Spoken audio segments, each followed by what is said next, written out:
munsi dufise ikibazo. Reka ndababwiza ukuri, niyo twabandanya ubushuhe tukigumira mu gushuha kuko ngo hashushe, mwunyumvirize neza, mwari muzi yuko abantu bazoja mu muriro udahera n'abantu bahaturira ku isi. Mwabyumvise? Erega ijuru cyangwa kuzimu ni continuation. Continuation ufite gute mu Kirundi? Ni reka mvuge basi muri terme mwovyumva, ni after party basi. Nukuvuga aho watanguriye ubandaniriza mu byo wari urimwo. Nukuvuga abantu bahaturira mu isi bazi yuko bazoca baja mu ijuru. Oya, Imana ntiyo kwemera yuko uturira mu isi uturire no mu ijuru. Oya, birumvikana. Hari ikintu bakunda kuvuga abantu bose iyo bapfuye bakunda kwandika ngo rest. Ngo rest in what? Reka ndababwiza ukuri. If you don't rest in peace on earth, in Jesus, you will not rest in peace forever. Umuntu arestinga in peace akiri mu isi agikora amahoro y'Imana ngo aruta uko yomenywa n'umuntu wese ngo ashibamire iki imitima yanyu. Nukuvuga amahoro ni ikintu turonka kikaduha karuhuko. Bibiri navuga mu Baheburayo igice cya 4 ngo isabato ni gihe cy'akaruhuko. Hama umwanditsi w'Abaheburayo ariko avuga yuko ako karuhuko ariyo sabato, ari Kristo Yesu. Bisigura ngo uri muri Kristo Yesu ubu uri mugaki. Isabato ntikiri umunsi, ahubwo isabato ni gihe. Hama isabato yacise umuntu ni Kristo Yesu. Utari muri Kristo Yesu ntushobora kuruhuka. Okay? Ibintu tubona ku marezo sosiyo hari igihe bitubesha ngo rest in peace, rest in peace. Nta rest in peace. We rest in peace, to restinga in peace mu gihe tukiri ngaha mwisi. Ni utakira Yesu mu buzima bwawe ngo Kristo akubera isabato uruhuke mu mutima wawe, ntuzoruhuka upfuye. Oya. Semeni amen. Bibiri ivuga ngo ikuzimu, uwo muriro bavuga ngo c'est la somme de tous les tourments. Nukuvuga ni bouquet, ni full bouquet ngo yibibazo vyose umuntu ashobora kwibaza n'ibyo umuntu atibaza. Bisigura ngo bijya bibazo bihora mu mutima wawe, ni utareka Kristo ngo abikureho hama guha amahoro yiwe, ni wapfa uzobandaniriza muri bijya nyene. Cyo kimwe ngo n'abaruhukiye muri Kristo, abaruhukiye muri Kristo n'abari basanzwe bafise akaruhuko bakiri ku isi kuko bafise Kristo mu buzima bwabo. Allo, turi kumwe? Rero umuntu akubwiye ngo rest in peace, ntabakubwiye ngo upfe, abakubwiye ngo akira Yesu Kristo. Kuko resting ira sinzi ni cyongereza gisigura kuruhuka, siko none tuzoruhuka dupfuye. Oya bakundu, hari abantu barindira ibitangaza bapfuye. Oya, nta bitangaza bizobupfuye. Upfuye uzobandaniriza aho warusanzwe uri. Semeni amen. Hallelujah. Nico gituma shaka kubankuraje no mugoroba kubabwira ngo mukomeze muri Kristo Yesu. Uyu munsi hari ibintu byinshi bitandukanye, hari ibintu byinshi kandi biriko biraza kandi bikeneye gutwara ubuzima bwacu, bikeneye gutwara imitima yacu. Ariko ndangwa kubasaba ngo mukomere mu izina rya Yesu Kristo, mushikame. Reka nabwiza ukuri, ntimugire ikibazo muri no si cuko mutariko muraronka ibintu, ahubwo mugire ingorane yuko mutariko muraronka Kristo mu buzima bwanyu. Siko ujye mubabaro ufise yuko utari kuraronka akazi, ujye mubabaro ufise yuko utari kuraronka, utari kuragira mariage, ujye mubabaro ufise yuko utari kuraronka amahera, ujye mubabaro ufise yuko utararonka ibi nibi. Ese cyo muno mugoro ukaruhuka mu mutima wawe mu izina rya Yesu Kristo. Amen. Hallelujah. Bwana Yesu asifiwe sana. Ese cyo mu mutima wawe ukaruhuka, ukamenya ko Kristo niwe buzima bwacu, Kristo niwe vyose muri vyose. Niyo twaba tumufise tuzoba dufise vyose. Amen, amen. Hallelujah. Kubera ikindi babwiye gutyo, abantu bose batari kubarahazwa na Kristo, abantu bose batari kubarahazwa n'ijambo ry'Imana, abantu bose batari kubarahazwa na presence y'Imana, hari ibindi bintu biriko biraza kandi bizogusaba kubanza kurekura icuri kugira uvyakire.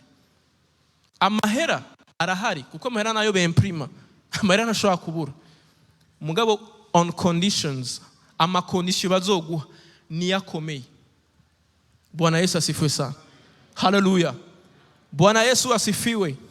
Rero reka ndababwiza ukuri, ihamwa rizoba muri kino gihe canyuma, ihamwa rizoba si hamwa nk'igindumwa za mbere. Oya, kuko twebwe turi mu gihe aho hari liberté. Hari liberté, turavuga Yesu, leta iranaduhanura uburenganzira bwo kuvuga Yesu, muga nta nuwo tuvuga, twivugira ibindi bintu. Urumva? Dufise ingorane, turadibamye. Bwana Yesu asifiwe sana. Abandi baravuga ubutumwa kandi bariko barahamwa batenemera, badafite n'uburenganzira bwo kuvuga. Uyu munsi ibintu bizodutera, ibintu biko biratera ubuzima bwacu. Bwana Yesu asifiwe sana. N'ibintu uticaye hasi ngo wiyumvire, ntushobora kubibona ko turi mwihamwa. Ntushobora kubibona kuko nta muntu umwe ahagarara ngo agomba kukurasa. Nta muntu umwe araza kubwira ngo urizera Yesu ucange ntiwizera Yesu. Oya, abantu bari kubihakana Yesu pore pore, biciye mu ngeso zabo, biciye mu nyifato zabo, ariko babananya baturande Yesu Kristo.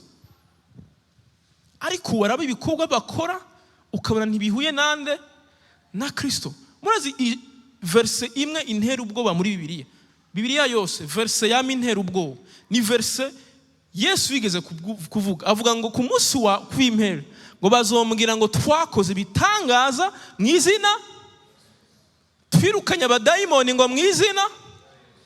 Murabitahura? Hari abantu ngaha bakuze basenga bazi yuko level yabo yo gukoze bw'Imana, ikimenyetso cyuko bageze mu yindi level ari uko bagera ahantu bagakora miracles.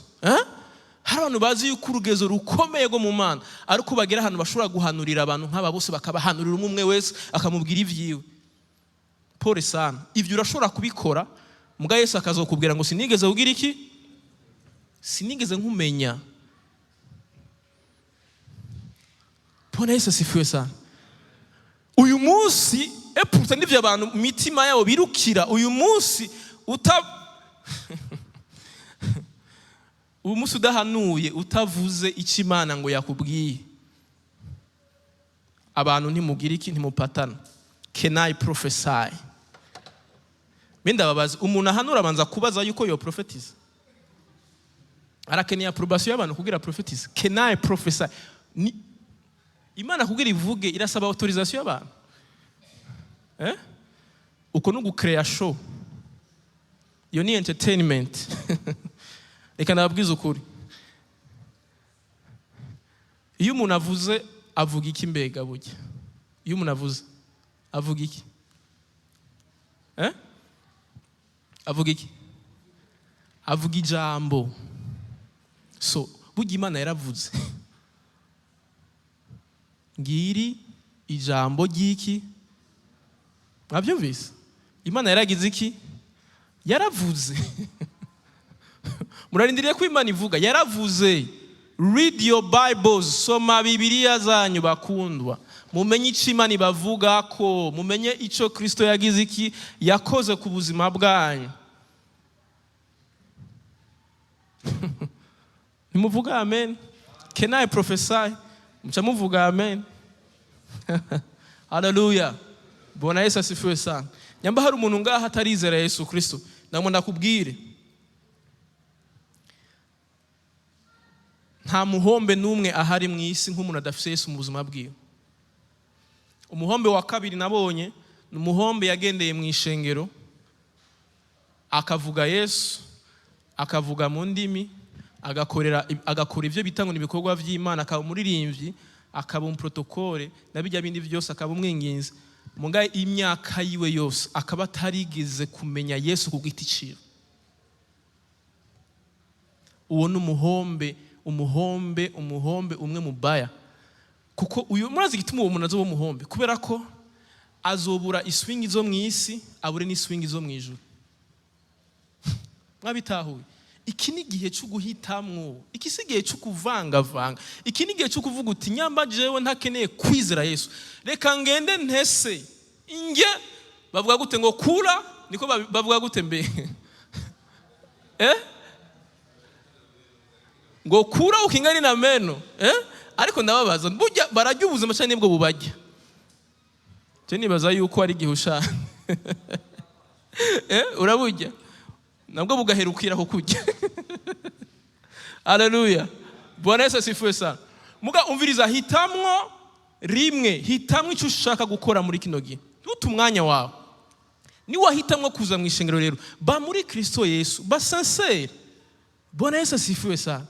Erega Kristo araba mu mitima yacu. Ba sincere, winjiremwo wese. Haleluya.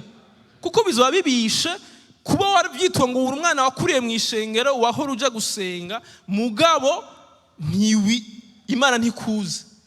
Iravye mu bayo wowe nturimwo. Bwana Yesu asifiwe sana. Haleluya. Ndabifurije kumenya Yesu ku giti cyanyu, ata pastor arimwo. Ubu turi mu isezerano rishasha, ntibikenewe yuko uca ku muherezi kugira ngo umenye Imana, kuko ngo abizeye Kristo ngo Imana yabahinduwe ihanga ry'abami n'abaherezi. Bisigura ngo all of you mwese murabaherezi mu izina rya Yesu. Murabitahura? Birumvikana? Ndabizi yuko twakuze batubwira ngo abaherezi nibajya bicara kuri zijya ntebe n'abapastori, siko? Ariko isezerano rishasha hari ubwoko bubiri. Hariho umuherezi mukuru, uwo nawe ninde? Yesu Kristo. Hakabaho n'abaherezi biwe. Abo baherezi ni bande? Abizeye, abamwizeye bose. Nabaki? Nabaherezi. Bisigura ngo turafise access yo kwinjira mu bwiza bw'Imana. Siko none ga yemwe. Ntukeneye rero pasitori. Isezerano rishasha, mwari muzi yuko mu isezerano rishasha no kukwigisha bidakenewe kugenda kwigisha. Mwari mubizi? Kuko jambo ry'Imana rivuga ngo muri ico gihe ngo nta muntu numwe azokwigisha uwundi, kuko ngo jewe ubwanye nzobiyigishiriza. Ubundi the Holy Spirit nk'emufise muri wewe yabwirizwa kukwigisha. Igituma atakwigisha nuko premièrement soit nta ufise canke deux uri umunebwe wo gusoma ijambo ry'Imana ngo muhema kuganiriza ku buzima bwawe. Nenda babaza ikibazo, mwari muzi ko je ntashobora kumenya amadetail y'ubuzima bwawe? Kuko uwo mwanya nta ufise. Sinomenya amadetail y'umuntu umwe wese ngaho. Muga wewe namwe mu w'Imana ari muri wewe arakubwira amadetail y'ubuzima bwawe. Turi kumwe? Siko none ngereka ndabarekera ukuntu abantu bakurikira ubuhanuzi, bakurikira style y'ibisezerano rya kera. Reka ndabereka ukuntu abantu bagowe. Siko? Reka dufate yuko ngaha haje abantu 5,000. Amakamera ngaha aruzuye 10, muramubibona? 10 kamera. N'abantu 5,000, 10,000. Siko? Alors, mundabira ukuntu bibabaje vraiment. Abantu 10,000 turi kumwe? Hama amasaha 2, amasaha 3 nkavugishwa ku bantu 4, 5 mu bantu 10,000. Nukuvuga abandi bose babaye abafana babo bantu bangahe? 5. Kandi bose ngo basenga locate me Lord, locate me Lord, localize moi Seigneur, localize moi Seigneur. Reka ndababwiza ukuri, Imana iturokaliza muri Yesu Kristo. Iyo wizeye Yesu Kristo, Imana irakubona kandi ikakwita mu izina yaguhaye. Haleluya. Iyo wizeye Yesu wherever you are, Imana irakuzi izina ryawe. Nawe buri muri kwe hariya ukizera Yesu Kristo, Imana irakurokaliza. Profete si warokaliza abantu, Yesu ni warokaliza. None Yesu ntiyavuze ngo haleluya, ni jewe mwungere mwiza ngo kandi intama zanjye ndagize iki? Ndazizi ngo kandi nazo zumva iki? Ijwi ryanje. Murabitahura? Muratahura amahirwe dufise mu isezerano rishasha? Muga muratahura ukuntu Satani ari male akosubiza abantu mu isezerano rya kera? Abantu 5, abantu 4, amasaha 3, abantu bose bagatahira abo bantu 5 gusa. Niba Imana yagize iki? Kandi bizarrement abo bantu 5 n'abantu baba bafise amahera. C'est très bizarre, siko none? Très bizarre. Wowe kazorindira ko bakurokariza ukabura. Kubera ko ntufise ikimaze cy'ishimwe. Haleluya. Abahamagaye amakategori y'imiliyoni 5 ntuburimwe, imiliyoni 3 ntuburimwe, miliyoni n'umuriyoni 1 ntizirimwe. Ufite wewe naho oseka amagi niwe bohava batwara kuko ntacyo ufise mu mufuko. Semeni amen. Ariko mwumvirize, ingabire Imana yaduhaye mu isezerano rishasha ntiva ntigugwa n'amahera. Abizeye bose barayironka. Semeni amen. Haleluya. Bwana Yesu asifiwe sana. rero ndagomba kubankuraja mu izina rya Yesu Kristo, dukomerere mu mwami wacu Yesu Kristo. Murazi ikintu cyose ukeneye mu buzima bwawe, ikintu cyose wumva by'ukuri ukeneye ku Mana, ndabafitiye inkuru nziza. Yesu yarabirangije byose. Tout est accompli. Nta kintu na kimwe Kristo atakoze kugira ngo uyu munsi tubeho ubuzima butunganye imbere y'Imana. Nta kintu na kimwe, je vous dis, na kimwe. Humura, ntugume wiyumvira ngo mbega nokora iki, mbega nogira gute kugira ngo shike kuri iki na kimwe. Icyo ukeneye kumenya, haleluya, Bwana Yesu asifiwe sana. Iyo abantu bibaza ivyo bibazo, bibaza ibibazo bitari byo, kandi iyo wibaza ibibazo bitari byo uronka inyishu zitari zo. Ikibazo si nokora iki, ahubwo ikibazo ni mbega Yesu yakoze iki kuri jewe kugira ngo mbeho ubuzima yifuza ko mba. Mwabitahuye? Ubuzima bw'umukristo si ubuzima bwo kumenya icyo we yokora, kuko wewe nta kintu na kimwe wari gukora kugira ngo ucungurwe shiti. Iyo amaraso ya Yesu adaseseka gushika umunsi tuba tukiri abanyabyaha imbere y'Imana, nta kintu na kimwe twari gukora kugira ngo twemegwe imbere y'Imana. N'uyu munsi rero nta kintu na kimwe dukora, nta kintu na kimwe twebwe twokora kugira ngo Imana ikore, kuko ntitukiri mu gihe cya kontra, turi mu gihe cy'iki cya alliance. Murabitahura? Bwana Yesu asifiwe sana. Bwana Yesu asifiwe sana. Nukuvuga iki? Nukuvuga twebwe akazi kacu nukumenya ahubwo icyo Yesu yagize iki yakoze ku buzima bwacu. Plus tumenya, plus tubohoka. Muzomenya ukuri kuzobaha kugira iki kwidegemvya. Plus uzomenya ukuri, plus ubuzima bwawe buzofunguka. Plus uzomenya Yesu, plus ubuzima bwawe buzofunguka. Plus uzoba libéré, plus n'ivyawe bizoba libéré ukiri hano mu isi. Amen. Haleluya. Bwana Yesu asifiwe sana. Haleluya. Ndabifurije rero kumenya umwami wacu Yesu Kristo. Amen, amen. Amen. Mwirinde, musubire kandi mwirinde message zitavuga icyo Yesu yakoze. Mwirinde abantu bakavuga gusa le materialisme. Reka ndababwiza ukuri, twese turifuza amazu. Ne twese dukunda amazu gahemwe. None nyamupanze ntukeneye kuronka aho. None twese ngahe dukunda imodoka. Hari umuntu ngaha, umuntu umugabira imodoka agacavuga ngo ya ujya ngo nayo nkunda. Arahari? Mugabo gufata uyu munsi tukabishira mu butumwa bwiza. Semeni amen. Nukutaba sincere imbere y'Imana. Gufata tugafata ivyo twifuza tukaca dushaka kuvyensera ku nguvu mu butumwa bwiza. Haleluya. Bwana Yesu asifiwe sana. Nariko ndumviriza umugabo yari umusataniste, mugabo mu nyuma arakizwa. Murazi ikintu yavuze cyatumye mbona exactement ibintu biriko biraba ku isi uyu munsi mwishengero. Yavuze ngo turi mu nama na Satani, ngo ni tubwacu ngo twakrea amashengero.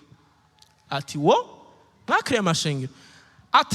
Ati mugabo ayo mashengero se amashengero yari yubakiye kuri Kristo Yesu, ngo n'amashengero aho abo ba pastori twababwira ngo bavuge ibintu gusa vyerekeranye n'ibibazo by'umubiri by'abantu gusa, ntihagire ikindi kintu bazavugira iki kuvuga. Ibi no musi byaramaze kudushikira cyane, biradushikiye, byaramaze kudushikira. Mwari muzi ko hamwe ibibazo byawe by'umubiri byose byokemuka. Waruzi yuko ivyo bitaguha garanti yo kuja mu ijuru? Mwari mubizi ko hamwe woba ufise amagara meza every single day? Mwari muzi ko ivyo bitaguha ivyizigiro byo kuja mu ijuru? Be mwari muzi ko muri mwe bw'atamuntu azobaho imyaka 1000 ku isi? Murabitahura? Nukuvuga hamwe wo kwiberaho gusa wirira life gusa, umeze bien, icyo ushaka kujya ukironka, icyo ushaka kwambara ukironka, icyo ushaka cyose ukironka. Mugugafa utizeye umwami Yesu uzosha. Okay? Nukuvuga Satani wewe nta kibazo afise cy'ukuronka ibintu ugira iki, afise ikibazo cy'uko umutima wawe wogera ahantu kamatana na Kristo. Ico aragifise ku kibazo. kubera ko arazi yuko wowe kutazorenga n'imyaka ijana. Arabizi ko utazomara imyaka ijana irenga. Akagusamaza mu buzima bwa misi yose. Umutima wawe ugasanga wiyumvira ibibazo gusumba kwiyumvira Imana. Umutima wawe ukiyumvira inyishu gusumba kwiyumvira nde? Kristo. Hama mugabo ukaguma wibaza ngo urakijijwe. Muratahura? Abantu uyu munsi mu mitima yabo buzuranye imitwaro, kandi Yesu yababwiye ngo imitwaro yanyu mugira iki? Munyikoreze. Abantu uyu munsi mu mitima yabo hakuzura amashimwe, hakuzura indirimbo sha. Imitima y'abantu yuzuyemo iki? Yuzuyemo amarira, yuzuyemo gucura intimba, kubera ko imitima yabo yuzuyemo ibibazo. Hakuzura ubushobozi bwa mpwemu w'Imana. Aka ni agatrike rero Satani aragakorera ko cyane. Reka ndababwiza ukuri, reka ndabaremeshe mwumvizwe, kandi ukuremesha ndabahaye mu kwakira mu izina rya Yesu. Ubuzima bwanyu bwose bwo ku isi ntimuzobaho mudafise ibibazo. Semeni amen. Murazi igituma tutubaho tudafise ibibazo? Nene muzi yuko kenshi ibibazo aribyo bituma twibuka Imana none. Nibyo canke sibyo? Agatuma ngira iki? Agatuma ngaruka. Muze murabe iyo umuntu ibintu vyose ameze bien. Murabona Abisirayeli barakoma induru, turafuye. Mugabo Imana ije ikabatabara abansi babo, bakarima ibintu bikamera bien. Misi yose baca baja mu kirori. Misi yose, every single day. Ikirori. Yero murazi ikibi c'ikirori, abantu ngaha bakiri mu birori baba jeune. Murazi ingorane iri mu birori. Ikirori misi yose cyama gikurikirwa n'ikindi bijya mu itango after party. After party sandombaye niyo mbi. Batangura bari mu kirori, mugabo bakisanga bari muri worship y'ibigirwamana. Muri worship y'ibigirwamana ari mu guhimbaza ivyo bigirwamana, haba harimo ubusambanyi, hakabamo n'ibindi byinshi nashaka kuvuga. Yesu ashimwe cyane. Haleluya. Kugira Imana ibagarukane rero, yakisura kandi kubavyukiriza umuki abansi, bakaza bakabagira iki? Bakabasogota. Burya umuntu ntashobora gutamba mu ntambara. Tamba amasoro ariko aravuga. Kajya nagaki numwijogonyoro tuba duhaza. Ubundi nta muntu atamba batavugije umuziki, birabaho? Oya. Semeni amen. Umuziki nawe ntiwovuga amasoro ariko aravuga, ni kimwe muri ibi. Rero ni kuvuga ko Imana irazi ukuntu umuntu ateye. Bwana Yesu asifiwe sana. Tubwirizwa kwama dufise ibintu bidupushinga, turakeneye every single day ibintu bidusubiza hasi. Haleluya. Hari umuntu yariko arasenga ngo Mana ngo ndakeneye kugera ku rugezo ngo nkontrola ngo situation zanje. Imana ikimubwira ngo iyaba ushoboye gukontrola situation zawe ntiwonkenera jewe. Iyo ukontrola ama circonstances yose akuba ko mu buzima bwawe ntiwonkenera jewe, urankeneye kubera ko tu ne contrôles rien. Nta kintu na kimwe ukontrola mu buzima bwawe. Nico gituma ubwirizwa kugira iki? Kwisunga jewe no kunyizera. Bwana Yesu asifiwe sana. Haleluya. Reka ndababwiza ukuri, kimwe mu bintu bituma uyu munsi abantu bakunda ubuhanuzi. Murazi gituma abantu bakunda ubuhanuzi? Ni kubera iki? Abantu barafise amatsiko yo kumenya akazoza kawo. Abantu barafise amatsiko yo kumenya bizogenda gute, ejo bizogira iki, bizaba bimeze gute, mbega kundi ko ndarondera iki niki, mbega ubona gute bizocamwo canke ntibizocamwo. Murazi ikibazo gihari none murakizi? Umaze kumenya ukuntu kazoba kameze, nta mana uzoba ugikeneye. Kura ko wamaze kumenya uko ibintu bizoba bigize iki, bipanze. Murazi amahirwe dufise nuko tuba turaryama ntituzi ejo bizoba bihari, turavyuka ntituzi ibyo tuza guhura navyo. Naho rero imitima yacu yizera gusa Imana yo irema ibihe, le maître des temps. Semeni amen. Twizera Imana yashizeho ibihe, ariyo ijera ibihe, ikabishinga ikabishingura. Niyo twizigira yonyene. Hama iyo turonse ibihe vyiza mu buzima bwacu turavuga tuti Mana uhabwe iki. Hama naho nyene turonse ibihe bibi nabyo nyene tukavuga tuti Mana dukomeze tubirengana amahoro. Semeni amen. Haleluya. Bwana Yesu asifiwe sana. Haleluya. Igituma abantu benshi bakunda ubuhanuzi nivyo nta bindi. Mwari muzi yuko kenshi n'Imana ikoresha abahanuzi. Muvyumve neza. Kenshi iyo umuntu aje akakubwira ikintu kizoba ku buzima bwawe n'ibintu bibiri. Swat wewe wamaze kwihebura, wihebuye cyane gose, basi Imana irakugururiye akajyango gatonya, irakweretse akantu gato gusa yuko ejo ni heza, siko? Uko murakurikirana ejo ni, reka kubivamwo, reka kubiheba, reka acha kukata tama, reka kwiheba ubunye, ejo ni heza kugira basi ugira ivyizigiro. C'est pas la règle générale. Musize ko muntahura ubundi Imana, mwumvirize ukuntu Imana ikora. Imana ntikeneye ko wowe umenya akazoza kawe. Imana ikeneye kuyizigira muri vyose, hamayo akaba ari kontrola ibizokubako. Mwari muzi ko Yesu ashimwe cyane, Imana yeretse Yosefu, imwereka yuko azoba mukuru muri bakuru biyo, siko none? Mbwa ntihigeze imubwira ko azoca hehe mu gwobo. Imana ntihigeze imubwira ko azoca hehe mu gasho kugira agira iki ashike. Mwabitaho igituma Imana itatubwira byose, kuko hamwe yokwereka byose ikakwereka aho uzobanza guca, woca ugira iki, woca ubikwepa ukabivamo. Reka Imana yitwa Imana mu buzima bwacu rero. Fais confiance, gira confiance Imana ku kintu cyose ku buzima bwawe. Iki nico je cyamfashije personnellement mu buzima bwanje, kugirira confiance Imana. Ikintu kibi kikaza mu mutima wawe ukavuga uti Imana ndabizi kubizi kandi ndazi ko ushoboye guhindura ikintu cyose, je ndakugiriye confiance. Igiki nabonye rero mu buzima Imana ikora, Imana irafata vya bihe bibi wabayeho byose, Imana ikabihinduramwo ibihe by'umunezero. Mwabitahuye? Semeni amen. Birumvikana.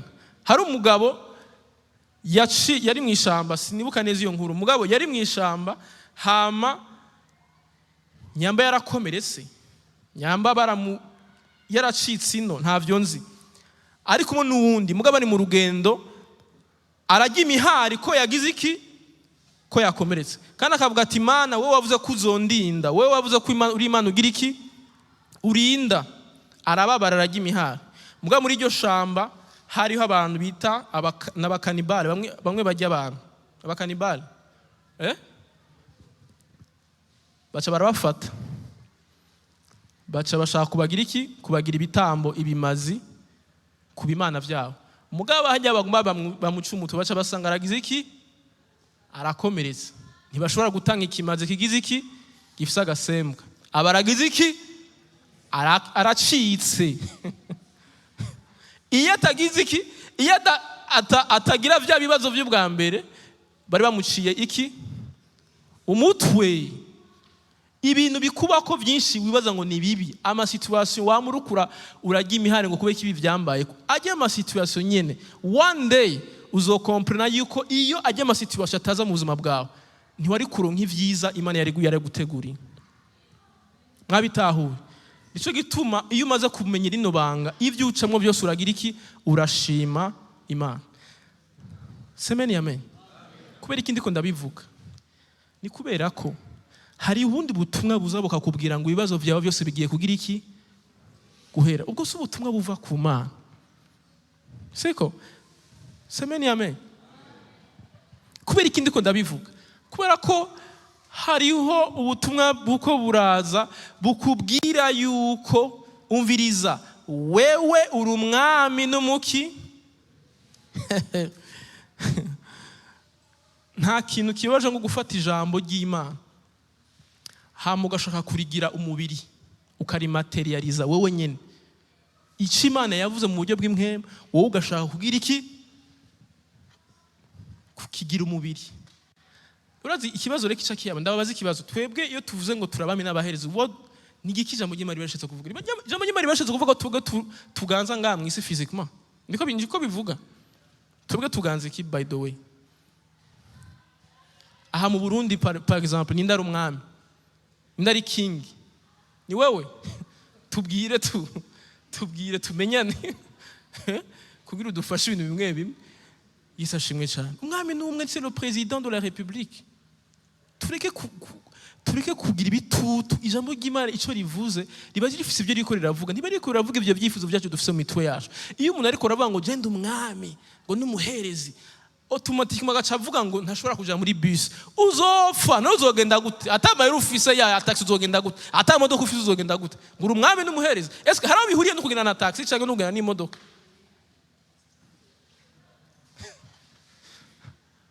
Muko murumva ukuntu abantu bubu basaze mu mitwe yabo. Yesu ashimwe cyane. Yesu ashimwe. Haleluya. Uzoguruka, uzogenda gute? Haleluya. Bwana Yesu asifiwe sana. Ako biratangaje umuntu akiyumva ko ari umwami atani inzu 10 atwara sina nyumba 10 ngakumva yuko bose ngo rabaganza. Yesu ashimwe cyane. Bwana Yesu asifiwe sana. Haleluya. Barokore mwumvirizo bwo subutumwa buva ku mwami wacu Yesu Kristo. Reka ndababwiza ukuri. Yesu niwe mwami w'abami. Turi kumwe? Lord of Lords. Mugabo Yesu ntiyigeze abana nyumba 10 igihe ari ngaha mu isi. Abyumvise? Abandi bobo ni kubya bavyibaza. Ngo baranamutora kugira ngo bagire iki? Ngo bamwimike, ngo agacagira iki? Abakwepa kuko batigeze bamenya mission yiwe. Mission ya Kristo muri iki gihe turimo sivyo kuganza no kudomina ba Kristo. Bwana Yesu asifiwe sana. Muvyumve neza, hariho message bita ngo domination. Bayikura he? Bayikura ngo Imana yabwiye ngo Adamu ngo yamuhaye mission yo kugira iki? Yukuganza. Haleluya. Ngo nugutravailler la terre. Mugabo ndabibutse ikintu kimwe. Imana ubwa mbere na mbere yabwiye Adamu ivyo bintu kuko isi yari kiritoto. Icaha nticari bwaze mu isi. Mwabyumvise? Ica kabiri, twebwe ntidufise mission ya Adamu wa mbere, dufise mission ya Adamu wa kabiri ari wende Yesu Kristo. Biratandukanye. Ariko vyose biri muri Bibiliya turi kumwe. Vyose biri muri Bibiliya. Nico gituma ndiko ndababwira ngo mubwiza gutira attention muri kino gihe cyane. Abantu baragucanganya kandi barako basoma Bibiliya. Tuganye dufise la mission adamique, dufise la mission de Jésus. Yesu yatubwiye gute? Yatubwiye gute twebwe Yesu? Yatubwiye bijya Adamu yabwiwe ngo ni mudomine isi. No! Yavuze ngo nimugende muvuga ubutumwa bwiza mu mahanga yose, mubigisha ibyo nabageze. Niyo mission yande ya Kristo Yesu. Mission ya Kristo ku buzima bwawe nuko umenya Imana, nuko usubirana n'Imana, hamugahinduka, hamukabwira abandi ubutumwa nawo bwaguhinduye. C'est ça la mission du Christ. Sukuja guhonyora abantu, kugara ku bantu ngo ngura umwami ngo ntugendera hariho hose ngo nturamutse bari bo bose. C'est quoi ces histoires? Haleluya. Ako biratangaje. Biratangaje kubona abantu bagenda bagara kandi bagendera muri lift. Abariftere mugaba bakagara. Sinzi ikibazo dufise iyi generation nukuri kw'Imana. Dufise ibibazo muri generation tutarigera sindigera ndabisoma muri Bibiliya n'umusi numwe generation igeze gira ibibazo. Dufise ibibazo, dufise ingorane, abantu bafise ibitutu 1,100,000. Bwana Yesu asifiwe sana. Haleluya. Haleluya. Bwana Yesu asifiwe sana. Kubera ikindi ko ndabivuga, kubera ko hari ubutumwa bwinshi buza bukubwira ngo Imana igiye kugutabara. Imana igiye kugira iki? Kugutabara. Ndababaza ikibazo kimwe.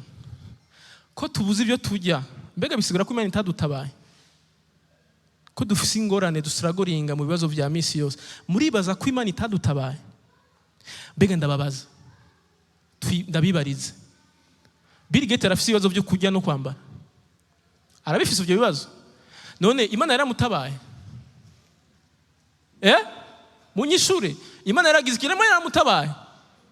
Cristiano Ronaldo arafise ibibazo bya déplacement. None Cristiano Ronaldo arizera Yesu nk'umwami n'umukiza. Ninde yaroze abantu no musi?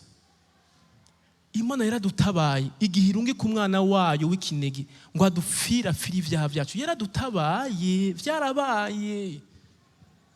Mwabyumvise? Niko gutabarwa twebwe dufise. Nayo iby'umubiri n'abasataniste barabifise, n'abapagani barabifise, kubera ko ivy'isi sivyo bidetermina ubutunzi imbere y'Imana. Mwabyumvise? Twebwe turabanyamubiri, tuzi yuko umuntu afise ibintu ari we munyamugisha, ari we Imana yahezagiye, mugabo ntidutahura yuko ikintu Imana yari ifise cy'agaciro nico yaduhaye n'ubuzima bwayo. Mugabo kubera turabanyamubiri sivyo tubona twebwe. Imana itaradukorera ngo turonka akazi k'amahera menshi, twumva yuko tutarashika, kubera ko tutararonka imodoka ya mbere izimvye, ko tutarubaka inzu yacu, mu mitima yacu tumva yuko Imana ntacyo irakora. Ndabona babwira ngo Imana yarakoze, Imana yaradutabaye, yaratubohoye, yaduhaye vyose yari ifise. Semeni amen. Igihe ntangura gutahura bino bintu ni mu gihe natanguye kubona abantu ba mbere bapinga Imana nabo bafise ibintu. Cyo ndatangura kubaza ni none kumenga ibi bintu turiko turarondera, ibintu turiko turashira no mu mitwaro yacu, kumenga Imana irabiha n'abatayizera. Ubwo ntituba turiko turihenda. Yesu ashimwe cyane. Bwana Yesu asifiwe sana. Cyasanga reka ndabibutse ikintu kimwe. Ubutunzi nyabwo. Ubutunzi, haleluya. Ubutunzi nyabwo, la vraie richesse, ni ibintu ufise wewe uyu munsi, inyuma yo gupfa uzoba ubwifise, uzotwara. Ndasubiramo. Ubutunzi n'ubuzima ufise uyu munsi, ufise ivyizigiro yuko ni wapfa inyuma y'ubugingo uzogira iki? Uzoba ubufise. Mumbwire ikintu na kimwe muri nosi umuntu ni yapfa azotwara, mukimbwira kimwe cyonyine. Mwari muzi ko umuntu baramwambika n'amakoti bakibaza ngo ayo makoti azoyatwara? Oya, nye makoti aherera hariya nyine. Ikoti nshasha, kirato gishasha, kura za mentalite zacu nyine. Bazi yuko azogenda ngo apfe mwiteka, agiye ari mu legend. Siko no baramwambika n'amashenete n'amasaha, kubera ya mentalite yacu ya fake. Reka ndabwiza ukuri, ikintu dufise ni kimwe, ngo abanyizeye bose, haleluya, ngo nzobaho ubugingo butagira iki? Budashira. Ubugingo budashira bisigura ngo ni bwa buzima dufise uyu munsi, ni nyuma y'urupfu tuzobandanyana. Ubwo nibwo butunzi dufise, ni nabyo byishimo dufise imbere y'Imana, imbere y'abantu. Ibyishimo dufise, umviriza, mwunyumvirize neza. Ejo Imana ishobora kubacira inzira mu karonka ibintu. Ntimuze mwihende mu mitwe yanyu yuko hari ibintu vyatari mufise. Mwabyumvise? Ubutunzi dufise twishimira nuko twamenye Yesu Kristo mu buzima bwacu, kubera ko nico tuzogumana after this life cyonyene.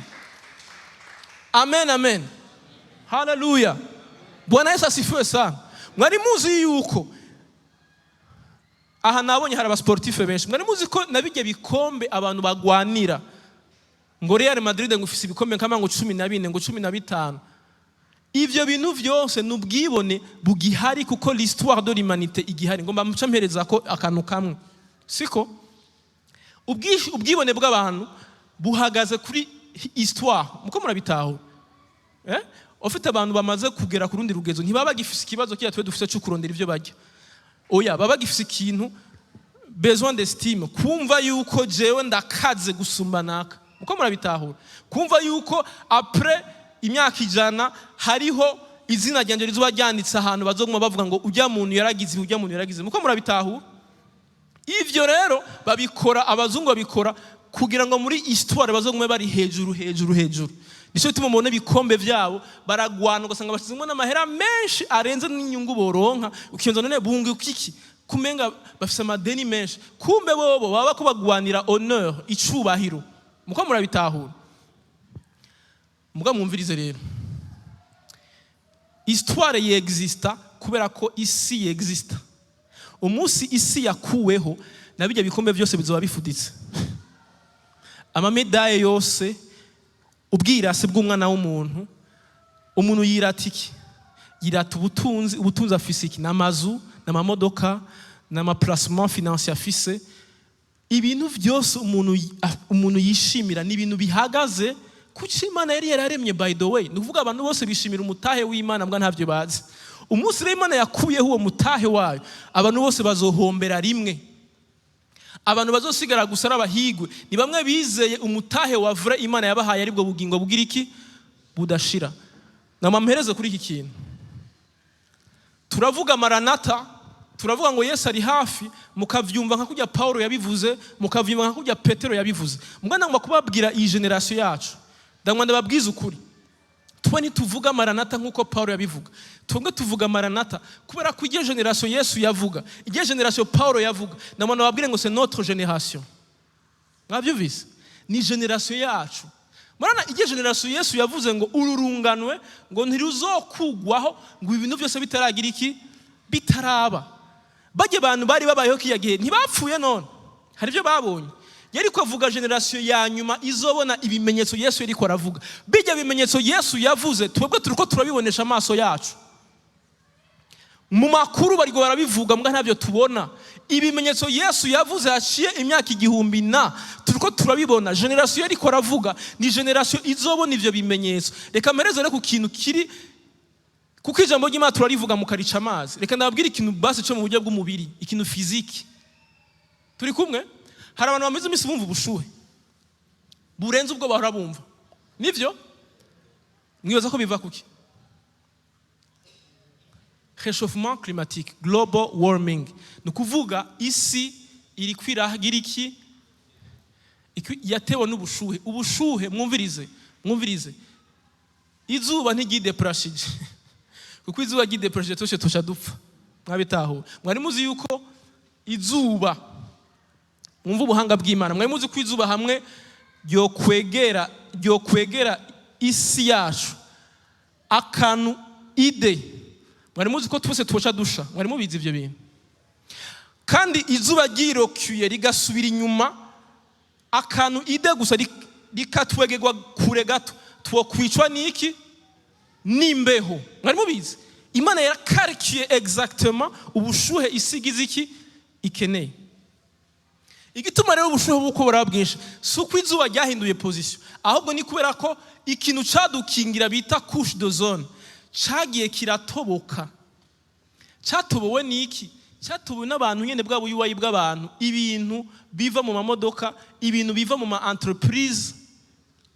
Ajya mu entreprise nyene abantu bigo barashinga, ijya myuka nigenda ikagira iki ikonona wa mutaka Imana yaraduhaye wo kwikingira iki izuba. Nico gituma rero mubona ubushuhe buguma bugira iki buba bwinshi. Mwumvirize rero ukuntu bavuze. Abashakashatsi bavuze ngo mperwa kuri abadocumentaire. Umugabo abantu bari kubara debate ibintu byinshi bavuga ibintu bitandukanye, akagabo karababwira ngo sinzi n'igituma jewe naje muri no emission. Muko muravuga ama bla bla bla bla bla bla ngo ikibazo dufise gikomeye cyambere nuko isi yacu igiye kudisparisa mu myaka iri imbere. Ati kubera iki? Bavuga yuko muri 2030 2040 isi zoba yongeye ko 2 degrés mu bushuhe. 2 degrés murazumva ntazo mwumva. Yabisiguye ngo kugira ndabibasigurire basi 2 degrés bisigura yuko muri iyo myaka tuzobona abantu nk'umuri yaridi canke miliyari 2 bavaho bahora baba kuko batagishobora kuhaba bideplasa baja mu hehe baja handi hantu hashobora kuba hakanye basi. Muko murabitaho? Bisigura iki? Bisigura ngo isi iri kwirononekara mu buryo physique et spirituel. Ni kuvuga mu buryo bufadika isi iri kwiragira iki? Iri kwiraherengetera. Ni kuvuga ubushuhe ntibuzosubira inyuma. Umwaka uza muzokumva ibindi birenze ibi. Undi mwaka. Muko muravyumva? Semeni amen. Hallelujah. Cyo tumanda babwira ngo generation yacu ni generation ya nyuma. C'est pas ibintu byo kuvuga ngo muri Bibiliya gusa. Oya, ni zuba ririko riratwibutsa yuko ari generation iki ya nyuma. Hallelujah. Bwana Yesu asifiwe sana. Bwana Yesu asifiwe. Igituma rero mubona abazungu bakeneye kugabanya abantu ku isi barunga ikibigwara ni kubera ivyo kibazo bo barabizi mbwa ntibabibwira abantu bose. Bavuga bati reka rero tubice basi hazosigara abantu bakenya bashobora kuba kuri iyo si. Mwabitahuye? Kandi muri abo bantu bategura yuko bazoba kuri iyo si mwebwe ntimurimwo. Kuko mwebwe ngo ntacu mumaze ku isi. Abantu bafite ico bamaze n'abagenero bo kwisi n'abapresident n'abasportif bakomeye n'abastar nibo bantu ngo bonyene bo gusigaza hehe kwisi abandi bose bakagira iki bagapfa. Ndaguma ndabibutse ikintu kimwe, nico gituma mubona bari kubarondera ahandi hantu hari ubuzima ku mubimbe y'isi. Nico gituma mwumva ngo kuri Mars, sinzi ko muramuvyumva mu makuru, muramuvyumva? Nico gituma bari kubarondera ahandi hantu umuntu ashobora kuba, kuko bamaze kubona yuko isi yagize iki yaherengeteye. Reka ndabibutse ikintu kimwe, nta handi hantu umuntu azoba avuye ngaha. Reka ndabibutse ngo iwacu ni mwijuru. Home is heaven. Twe dufise ivyizigiro yuko naho isi yose yogira iki yohera, iwacu turahafise kandi hoho ntihazokogwa ko niki n'izuba. Semeni amen. Mwavyumvise? Abajone bakiri batonya cyane bafise, ndabona abapetinga bafise imyaka 10, 12, 14, namwe ndababwire ngo mwebwe turabasengera gusumba uko dusengera abantu bose, kubera ko muzobona mu maso yanyu ibintu mutigeze mubona, twe tutigeze tubona.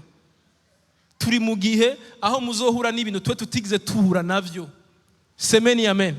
Abavyeyi muri nga mukwirene gusengera abana banyu, kuko ntimuzi, vous n'avez pas idée y'ibintu abana banyu biteze kubona mu buzima bwabo. Ntimumva nta kintu na kimwe mubiziko, kuko n'ibintu tutigeze tubona mu buzima bwacu.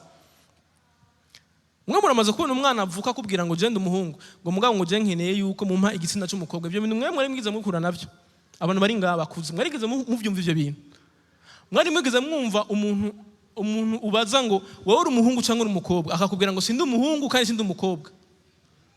Ibyo mwe mwarakuze mwarigeze muvyumva. Ndabizi ko mwese ngaha muvyumvise nka bishasha. Siko none. Ngora ngo nababwire ngo birahari. Abantu batazi sex yabo, batazi gender yabo. Nico gihe turimwo uyu munsi. Kandi nivyo bazoza kwigisha abana bacu, ngira tuzobiganira mu bajone muri ntuzikurikira. Nivyo bintu twiko twiteze abana bacu bariko barabigisha mu madesani muzobibona. Nico gituma ivyo abana banyu baraba mugwiza kubicekinga, kuko bariko barabishiramwo bakora bibereka. Kubera iki babikora ndabafinze mweza ko ari kubera iki? Ni ya programme nyene. Kubera umuhungu niyo yagemana n'umuhungu bazovyara. Umukobwa niye kundana n'umukobwa bazovyara. Ni ya programme nyene yukugira iki yukugabanya abantu. Bagaca bababesha rero abana ngo niko mwavutse, ngo kumbe bo bafise indi agenda derrière, bafise indi programme inyuma. Mugabo bagaca bababesha bariko barabikora ngo n'uburenganzira bwanyu mubibemwo n'amahera menshi bakayashira, kuko bobo ntibazi le programme iri derrière ça. Bakeneye yuko ubwoko bw'umwana w'umuntu bugira iki buherengetera. Bazobatera ama substance atuma abantu batakivyara, babatera ama substance atuma abantu batakiramba, kugira abantu ntibavyara hama nabo basigaye bapfe hakiri kare. Duhaguruke. Nico gihe turimwo mubimenye. Nizo bihe turimwo, ntimugende ngaho mudibamwe, ntimugende ngaho ngo mwiraramire. Ntituri mu bihe vyiza bakundwa. Haleluya. Bwana Yesu asifiwe sana. Kubera iki tubivuga rero nukugira ngo niyo mwabibona, semeni amen, mu bihe interpretation y'ijambo ry'Imana, niyo mwabibona mumenye yuko turi mu gihe c'iherezo. Mumenye yuko turi hafi gutaha iwacu. Semeni amen. Haleluya. Bwana Yesu asifiwe sana. Twehi iwacu ni hehe? Twehi iwacu ni mwijuru. Nta vyizigiro dufise muri inosi. Nta murage wacu dufise hehe hano mwisi. Umurage wacu ni heaven, ni juru. Bwana Yesu asifiwe sana. Nico gituma tubabwira ubutumwa bwiza ngo mwizere ico Yesu yakoze, mwihane, muhindukire, mwizere umwami Yesu Kristo. Kandi nibibagoye ntaco bitwaye, Kristo azokomeza kukweza every single day. Ariko ivyizigiro vya umutima wawe vyose ubushire kuri Kristo Yesu. Amen, amen. Bwana Yesu asifiwe sana. Ndifuza ko dusenga, ndifuza ko wisengera, ndifuza ko usengera umuryango, ndifuza ko dusengera imiryango yacu mu izina rya Yesu. Amen. Turasaba Imana iduhe ubwenge mu gihe nk'iki. Turasaba Imana iduhe ubushobozi mu gihe nk'iki bwo guhagarara, turesiste ivyo bintu biko biraza ku buzima bwacu. Turesiste ivyo bintu mugwanize yazanye ku miryango yacu. Turesiste ukwizera kwacu gushikame mu izina rya Yesu Kristo. Hallelujah. ndagomba ngo dusengera abantu bose, dusengera umubiri wa Kristo aho bari hose. Barasamaye benshi, bariraramiye, bariko bumviriza gusa ibintu bituma basimbuka, mugabo imitima yabo yarahonye kandi iri kuraherera muri gehinomu. Haleluya.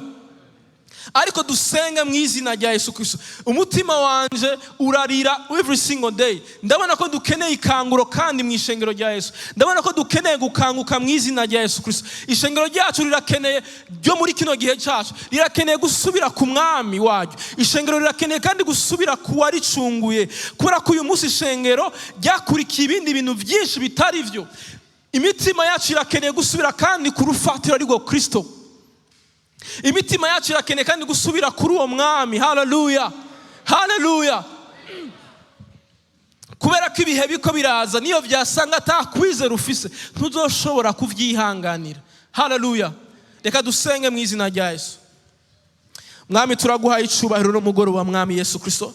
Turagushimiye yuko udahengeshanya kutuburira, udahengeshanya kutuganiriza mu ijambo ryawe. Ijambo ryawe rifise ubushobozi, ijambo ryawe rifise ubugi mwami, ijambo ryawe riri active. Reka mwami wanje Yesu Kristo, kugira ngo buri muntu wese ari muri kino kibanza umuhe ubushobozi bumubashisha mwami wanje Yesu Kristo gushikama no guhagarara. Fortifie notre foi, komeza ukwizera kwacu kugira ngo dushikame mu bihe nyibi mwami, bino bihe bitoroshe, bino bihe mwami vy'ukuru, bino bihe mwami wanje Yesu Kristo vy'ugutegwa mu buryo buteye ubwoba. Reka mwami wanje Yesu Kristo imitima yacu igumirizene, imitima yacu ishikame, imitima yacu ihagarare, imitima yacu mwami wanje ishikame, ntinyiganyige mwami Yesu Kristo, imitima yacu ntishukwe. Mwami, turasenge ishengero, ngo ishengero ryawe ryezwe n'ijambo ryawe mwami. Turasenze ngo mwami ngo habihishurwa ry'ijambo ryawe, abantu bose bakurondera mu kuri no mu mpemu mwami ubagenderere mu izina ryawe Yesu Kristo. Father, we pray, turasenze mwami kugira ngo ijambo ryawe rifise ububasha mwami wanje Yesu Kristo rikora ku mitima y'abantu bawe mwami aho bari hose mwami, kugira ngo abantu basubire kandi mwami Yesu Kristo kurufatira ariko wewe. Reka imitima mwami Yesu urushe isubire kandi kuri wewe. Reka abantu mwami wanje bacitse ba materialiste mwami basubire kandi basubire ku ijambo, basubire kurondera wewe mwami Yesu Kristo. Abantu benshi barondera mu kuboko kwawe, bakakurondera ivyo ukora, abantu ntibakirondera mwami Yesu Kristo icuri. Abantu benshi barondera imikate ariko ntibakirondera wowe uri umukate w'ubuzima. Abantu benshi ntibakirondera mwami Yesu Kristo ubuzima bwawe. Mwami, turasabye natwe ubwacu mwami Yesu turisengeye kugira ngo mu gihe nk'iki uhishurire imitima yacu kugaruka ku buzima bwawe, kugaruka kuri wewe mwami Yesu Kristo. Turagukeneye mu buzima bwacu, turazi ko ari wowe mutsima w'ubugingo, niwe ushobora kuduhaza, guhaza imitima yacu. Mwami, reka wigishe umutima w'umuntu uri ngaha wese, umuntu wese ari muri kino kibanza mwigishe ko atamazi azopfa mu marije inyota, ko ari wewe mazi amara inyota Yesu. Igisha umutima uri ngaha muri kino kibanza yuko ubuzima c'est toi, la vie c'est toi Jésus. Ubuzima ni wewe Yesu. Ubuzima subwo turondera, ubuzima nubwo twahawe. Igisha umutima uri ngaha uruhuke mu izina ryawe Yesu Kristo. Igisha umutima wose uri muri kino kibanza mwana ko ubuzima bw'ukuri, ubuzima nyabwo ari wowe Yesu Kristo. Turasengeye igihugu cacu mwami, turagisengeye ngo kibe impore. Turasengeye umukuru w'igihugu, turasengeye abadutwara bose mwami ngo babe impore, kuko wadusabye ngo dusengere abadutwara, kuko ngo igihugu nica ab'impore natwe tuzoba impore. Mwami, turabasengeye ngo ubahe ubwenge, ubahe mwami ubutware, ubahe gushikama, ubahe mwami wanje ubushobozi, ubahe mwami wanje Yesu Kristo la sagesse yo gushobora gukorera buno bwoko mwami. Turabasengeye ngo bagirire neza mwami Yesu Kristo. Umuntu wese ahagiye umukomeze, umuganirize ibirenze ibyo mwami Yesu Kristo akanwa kanje kavuze. Amajambo yacu mwami Yesu Kristo ni mato, ariko ijambo ryawe rifise ubushobozi. Reka buri muntu wese ugenere nawe mwami, umushoboze muri vyose, ubushobozi bwawe, amahoro yawe, ubuntu bwawe mwami bitagabanije bishibamire imitima yacu. Ni mu izina ryawe Yesu dusenze dushima, amen. Mubarikiwe sana, Imana ibahezagire.